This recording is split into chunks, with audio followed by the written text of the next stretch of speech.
Now that the kids have been back in school for a few weeks, routines are most likely starting to form. But if you are finding that your little ones are still having a hard time sleeping, our partners at Parents Magazine are sharing some solutions to help them get shut-eye. Take a look. All children at some point will have trouble sleeping, and while 1 or 2 bad nights wouldn't merit a trip to a sleep center, if the problem persists for weeks, your child may have insomnia. There are 2 main types of insomnia in children. Limit-setting insomnia, typically seen in children older than 5. That's when a child makes prolonged bedtime curtain calls, like asking for water or saying they're scared. The other type is sleep-onset association insomnia, which involves interruptions in sleep during the night. Quantity of sleep is very important, but also the quality of this sleep is more important, because they might sleep for 10 or 12 hours, but this sleep is interrupted and they have issues with that sleep, and at that time they will have problems.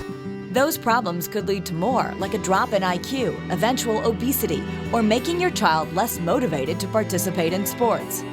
Sleep is very important for athletics. Okay, for the accuracy, for the build-up, when you have a good sleep, the growth hormone is released, and this when they grow up for the whole growth, also for the muscles, for their focus. Losing focus could be one sign of a sleep disorder, but it's not just limited to insomnia. These could be signs of sleep apnea or narcolepsy. If they snore, definitely that's something, a red flag that they need to be evaluated. If they sleep more, much more, or much less than they are supposed to sleep.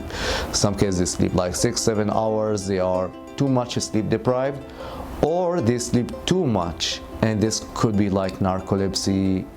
It's important to keep an eye on these signs, as insomnia is a symptom that may signal the possibility of another problem, such as ADHD, anxiety, or depression. Now it is very common about the attention deficit, ADHD. They are actually diagnosed. Actually, they are supposed, those kids, to be checked for sleep disorders, and sleep apnea could be one part that's causing this attention deficit, and to have hyperactivity. So any kind of fatigue, tiredness that the kid, or laziness, maybe they are lazy or too much hyperactive. So any extreme of this is sleep disorder should be checked. But don't worry, most of the time, the cause is behavioral and can be fixed by a few new habits before bedtime. If your child's afraid, try playing games during the daytime that'll make your child more comfortable when the lights are actually off. If your little one has a tough time winding down, limit screen time near the end of the day, or give them some tricks to relax their mind at bedtime, like counting backwards from 10 or 20.